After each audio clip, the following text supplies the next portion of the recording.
Dios les bendiga, les saluda el pastor José Luis Fuentes de su programa Sal y Luz. Dios les bendiga, les saluda el pastor José Luis Fuentes de su programa Sal y Luz. Quiero compartirles algo, una historia muy conocida en la Biblia, maravillosa esta historia, y es la historia que está en Marcos capítulo número 8, de aquí estamos sacándola.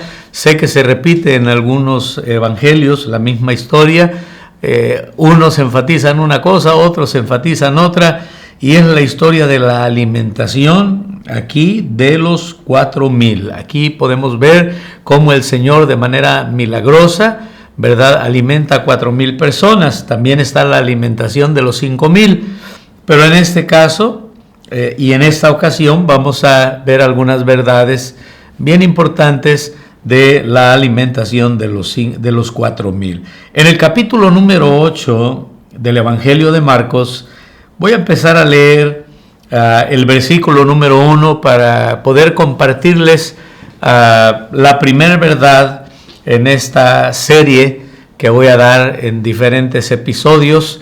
Y quiero que en esta historia de la alimentación de las 4,000 personas, cómo ocurre el milagro, al igual que en la otra alimentación, solo habían unos cuantos panes, unos cuantos peces, y el Señor tomó en sus manos, dio gracias, repartió, multiplicó, y todos comieron, todos se saciaron, y sobraron cestas, varias cestas de panes también como de peces.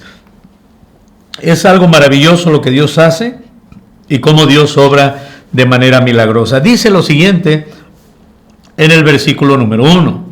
En aquellos días, como había una gran multitud, y mira lo que dice, aquí está la verdad, y no tenían que comer, y no tenían que comer. Ahí ya después dice que el Señor llama a los discípulos y les da instrucciones porque el Señor les quería atender, el Señor les quería dar de comer. Y quiero pararme aquí, creo que este es un mensaje más para cristianos, más para creyentes. ¿Por qué? Porque la Biblia nos deja ver que había una gran multitud que no tenían para comer. Y miren, ciertamente en el aspecto literal, no dudo que haya gente en este planeta, ¿verdad?, que no tenga ni para comer. Y mire, gracias a Dios, porque si usted y yo somos cristianos y tenemos a Cristo, lo tenemos todo. Y ahí están estas dos verdades. Gente con necesidades económicas, necesidades materiales, pero el grueso del mundo no tiene para comer espiritualmente, porque están muertos espiritualmente, y ahí es donde nosotros, así como la Biblia nos lo resalta aquí, y así como cuando el Señor se dio cuenta, Él quiso hacer algo al respecto. Él tuvo compasión de la gente y luego pues le dijo a los discípulos que les dieran de comer para que no se fueran a desmayar en el camino. Y podemos ver cómo esta primera verdad nos lleva a todo lo que acontece en esta historia. No tenía esta gran multitud para comer. Y de la misma manera, pues este mundo está lleno de gente. Y la Biblia nos deja ver, hay pueblos, que hay etnias, hay ciudades y países enteros que inclusive no tienen algunos un solo predicador. Doy gracias a Dios que en nuestro idioma tenemos la palabra de Dios, y inclusive hay variedad de versiones. Usamos la Reina Valera. Y gracias a Dios por la palabra de Dios que está en el español, que está en nuestra lengua, que está en nuestro idioma, porque la Biblia, la palabra de Dios, es de mucha bendición a la vida del creyente. Aún también el Evangelio es poder de Dios para salvación, ilumina el entendimiento aún del impío para que él pueda tomar una decisión o de aceptar a Jesús o rechazarlo. Y por consiguiente, bueno, la decisión que tome cada quien, el que en él creyere, dice la Biblia, será salvo, y el que no ya ha sido condenado. Cristo dijo, porque no solo de pan vivirá el hombre, sino de toda palabra que sale de la boca de nuestro Dios. Y qué hermoso es cuando el cristiano puede reflexionar y puede considerar y decir, oye, si es cierto, es verdad, nosotros tenemos alimento, nosotros somos salvos, y la multitud en el mundo no tienen que comer. La multitud en el mundo están muertos espiritualmente. Y poder responder y corresponder a esa necesidad, me viene a mi mente una historia en la Biblia. Esta historia es de 4 leprosos. La Biblia dice que estos leprosos vivían fuera del campamento de Samaria, de la ciudad. Y en esa ocasión habían venido los sirios para sitiar la ciudad. Ben-Hadad, rey de Siria, había llegado y la había sitiado. Por eso en el tiempo de la Biblia muchas de las ciudades eran fortificadas, tenían grandes muros. Algunos estudiosos dicen que los muros con los cuales circulaban las ciudades para su protección, algunos hasta eran tan anchos que podían jugar carreras de carretas con caballos por arriba del muro. La Biblia en el libro también ahí en la palabra de Dios en Josué nos habla de cómo estaba Rahab la ramera y que la casa de ella estaba arriba del muro. Entonces eso nos da a entender que eran muros gruesos, grandes, con los cuales se protegía la ciudad. Y eso hacía que cuando viniera el enemigo, pues fuera un poco difícil el poder conquistar la ciudad. Entonces cambiaban la estrategia, no se acercaban a los muros porque solían aventar objetos pesados, lanzas o también lumbre, ¿verdad? Y ahí atacaban, llevaban la ventaja desde arriba contra el ejército que venía a querer conquistar. Entonces, la manera de poder pelear contra eso es que sitiaban las ciudades. Y al sitiarlas, el ejército enemigo rodeaba la ciudad, ahí traían animales, ejércitos numerosos, casas de campaña, me imagino, porque acampaban alrededor de la ciudad, cortaban, si había algún río que pasaba por la ciudad, cortaban toda provisión, no dejaban que entrara la comida, cortaban el agua y todo. Y dice la palabra de Dios que había una tremenda situación dentro de la nación ahí, de la ciudad de Samaria, al grado que en esa ocasión la gente, como no tenía para comer, se comían el estiércol y lo vendían, el estiércol de las palomas y las cabezas de los burros. ¡Qué situación tan más tremenda! Y con mucho respeto quiero decir lo siguiente: habemos personas, porque todos somos pecadores, que estamos en esa condición, o que estuvimos en el caso de los que somos cristianos ahora, porque de modo que si alguno está en Cristo, nueva criatura es, las cosas viejas ya pasaron, todas son hechas nuevas. Pero algunos de nosotros, ¿verdad? Algunos tocaron fondo en el pecado, algunas personas tuvieron problemas de inmoralidad, homosexualismo, lesbianismo, promiscuidad, prostitución, drogadicción y todo de lo más feo que hay en nuestras sociedades, que lo único que ocasiona el pecado es traer quebranto y traer frustración y traer aflicción a la vida de las personas. Y sin embargo, bueno, era tal la situación que no tenían que comer. Por eso me recuerda aquí a la gran multitud que en este momento y en esta historia no tenían para comer. Y el Señor quiso hacer algo para alimentarles. De la misma manera, los cristianos deberíamos de querer hacer algo. ¿Para qué? Pues para ayudar a la gente en este mundo que no tiene a Dios, que están muriendo espiritualmente, que van rumbo al infierno.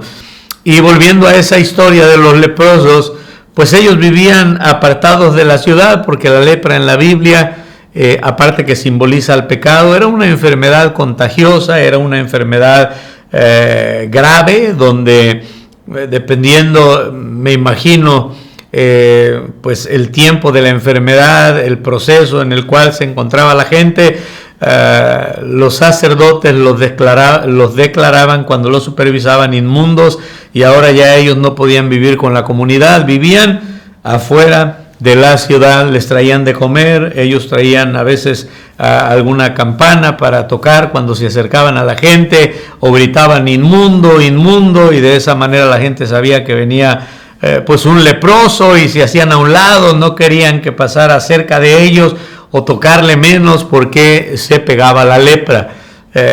Algunos la describen ¿verdad? De la siguiente manera, dicen que se le hundían los ojos a la gente, se les caían los dientes, las uñas de las manos, de los pies, les salían llagas, pudredumbre, eran literal masas de carne podrida humanas caminando cuando la enfermedad estaba en un punto crítico, pues de la misma enfermedad. Y estos leprosos, entendiendo eso, que estaban muriendo de hambre, estos leprosos entendiendo que adentro no había comida, ¿qué hicieron los leprosos? Ellos llegaron a la conclusión y dijeron, mira, se dijeron el uno al otro, vamos a ir al campamento de los sirios, quien quite y nos tengan misericordia. Igual si vamos y no nos tienen misericordia y nos matan, pues me imagino que prefirieron morir que seguir así, muriendo de hambre y aparte soportando la enfermedad. Y si no nos matan, pues ya nos podemos salvar, es como un 50-50, que nos salga, que nos vaya bien o que nos vaya mal. Y ellos se arriesgaron, confiaron y fueron al campamento de los sirios, y Jehová había hecho algo. Jehová había confundido a los sirios, de manera que se levantaron confundidos y se estaban peleando entre sí, hubo una gran mortandad, algunos más huyeron y dejaron los campamentos ahí con todos sus víveres, sus tesoros, sus piedras preciosas, vestidos lujosos, los animales, y los leprosos cuando llegan se encuentran con esa sorpresa. Pero después, ¿verdad? Dice la Escritura que ellos agarraban provisión, comida y de todo, iban y lo escondían, volvieron y agarraban, estaban haciendo lo mismo hasta que de pronto se congelaron, se miraron al uno al otro y ellos dijeron, no estamos haciendo bien. ¿Por qué? Porque nuestros hermanos allá en la ciudad, ellos creen que los sirios siguen aquí todavía y ellos están muriendo de hambre. Vuelvo y les recuerdo, estaban vendiendo como comida el estiércol de las palomas. De hecho, hay una historia de canibalismo en la Biblia porque dos mujeres se habían dicho la una a la otra, habían llegado a un acuerdo de matar su bebé, su hijo, su niño y comerlo, lo cocieron, lo cocinaron y después ya iban a matar el hijo de la otra mujer.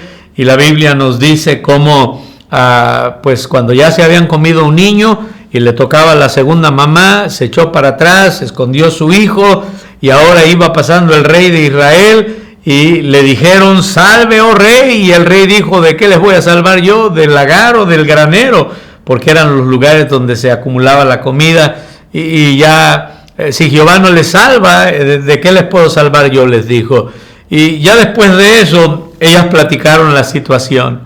Estaba en una situación crítica la ciudad, al igual que el mundo. El mundo en el que vivimos está en declive, en decadencia. Cada día va de más mal a más peor. ¿Y por qué? Porque lo que era malo antes para todo el mundo, hoy en día ya es algo permitido, lo ven como algo normal. Y cada día el mundo va más pervertido, más alejado de Dios, más sinvergüenza, haciendo las cosas, ¿verdad?, a plena luz del día, cosas que Dios condena, que Dios abomina.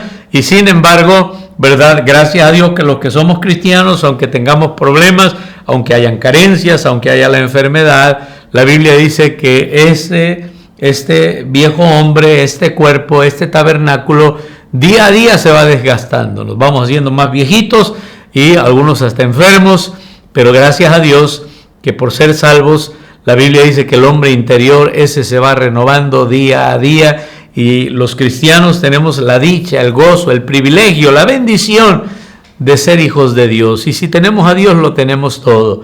Entonces debemos de entender, como aquí al principio nos dice la Biblia, que había una gran multitud y no tenían para comer. Y yo le llevo a la reflexión que hagamos lo mismo que los leprosos, que consideremos, que meditemos cómo Dios nos ha bendecido y de esa manera querramos hacer algo para el bien de la humanidad, llevándoles la palabra de Dios, influyendo para bien, dando un buen testimonio, amando a la gente, sirviendo a la gente, que la gente pueda ver a Cristo en nosotros, porque el mundo no tiene, espiritualmente hablando, qué comer, y algunos literalmente no tienen qué comer, algunos están batallando, están sufriendo, pero Dios quiere darles vida y vida eterna. Ojalá que esta historia maravillosa nos lleve a la reflexión, primeramente a los cristianos, ayudándonos a hacer conciencia que el mundo está sitiado por Satanás y que a nosotros, igual como los leprosos, la lepra simboliza el pecado, éramos pecadores, y aunque seguimos pecando, Dios ya no nos ve como pecadores, sino como santos, como sus hijos, porque nos ha justificado, nos ha redimido, nos ha salvado y nos ha adoptado en la familia de Dios. Ahora somos hijos de Dios, y por consiguiente deberíamos de tener el carácter del Señor, el mismo sentir que nuestro Dios, y ver la necesidad que hay en las multitudes, en la humanidad, para de esa manera querer suplir sus necesidades. Que Dios me los bendiga. Espero que esta enseñanza y meditación haya sido de bendición a su vida. Con ustedes el pastor José Luis Fuentes, y de su programa Sal y Luz, y le animo a que le dé like y compartir y seguirnos en todas las redes sociales. Dios les bendiga.